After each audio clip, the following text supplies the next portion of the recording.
Mga kainday, kain na po tayo. Ayan, ang pagkain namin ngayon ni Inday Rosel. Ito yung ulam ko, sinigang mga kainday na buraw-buraw. Ang gulay niyan, ayan, broccoli lang kasi walang ibang gulay po. Kamatis, sibuyas, luya, tapos inasiman ko ng sampalok mga kainday. Tapos, ito yung sinigang ng Oman.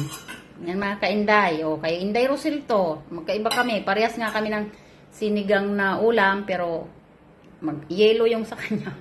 Ito yung sa akin. O, kaya ganyan ang kulay dahil sa sampalok po mga kainday.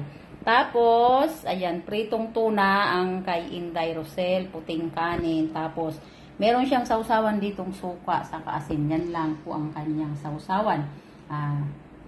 Yun. Tapos, meron naman kaming inumin dito na tinimplan ni Inday Rosel. Tingnan nyo mga kainday. Lemon.